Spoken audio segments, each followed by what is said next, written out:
L'amour fou, ça balance bien, ça déménage, hein, comme on dit, Karen. Bon, bah, je vais pas te contredire. Nouvelle chanson de Karen Cheryl. L'amour fou très, très dense aussi, et ça c'est quelque chose qui te tient particulièrement à cœur. J'en avais envie, hein. j'avais envie d'un titre comme ça. Ouais. La danse a toujours été un truc chez toi, une chose très importante. Hein. Bah, je pense qu'il faut soigner le visuel, oui. Et puis, comme j'aime bien bouger, allions les deux. Qu'est-ce qui est prévu dans la carrière de Karen là, pour dans les prochaines semaines, les prochains mois avec cette chanson?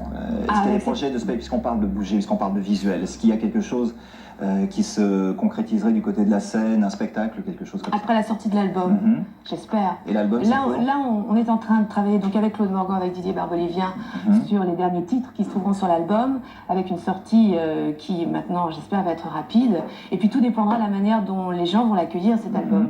Et si c'est accueilli de façon positive, il est évident que moi j'ai envie tout de suite d'embrayer sur la scène. Est-ce que, j'ai envie de te poser une question comme ça, est-ce que tu trouves que c'est un métier difficile? Est-ce que c'est, au fil des années, il y a une difficulté à être là, présente, se renouveler tout en gardant son public? Est-ce que c'est quelque chose qui est difficile? La grande difficulté, c'est que j'ai l'impression que maintenant, on ne fidélise plus comme avant un public.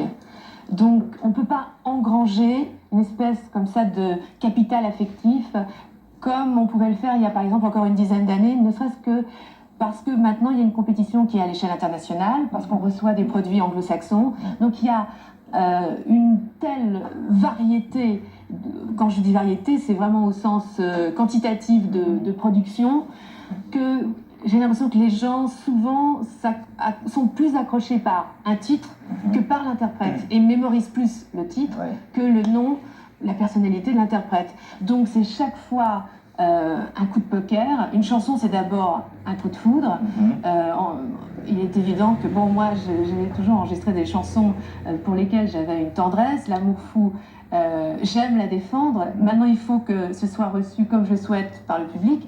Mais il est évident que devant le nombre des artistes européens, américains, et maintenant tout un merchandising, la manière dont les maisons de disques pensent, leur stratégie, leur politique, c'est un vrai business. Et au milieu de tout ça, il faut essayer de protéger préserver une espèce de fraîcheur, de spontanéité. Et c'est pas facile. Se renouveler en étant fidèle à ce qu'on est, c'est pas toujours facile. Bon, voilà, je voulais avoir ton opinion là-dessus, elle est intéressante.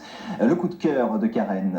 Chaque jour dans l'émission, notre invité principal, eh bien, nous lui demandons de nous proposer un coup de cœur. Nous laissons carte blanche. Alors, c'est la plupart du temps des invités, des amis qui se retrouvent sur le plateau. Ce matin, c'est aussi quelque chose d'un petit peu particulier et qui, je crois, j'espère en tout cas, va pouvoir vous informer et rendre service à tous ceux qui sont concernés par ce sujet. Il s'agit, chère Karen, des orphelins apprentis d'Auteuil. Voilà. Et quand je t'ai appelé et que je t'ai demandé un coup de cœur, tu nous as dit tout de suite, moi j'ai envie de parler des orphelins apprentis d'Auteuil. On a envie d'abord de savoir exactement qui ils sont et ce que c'est que cette organisation.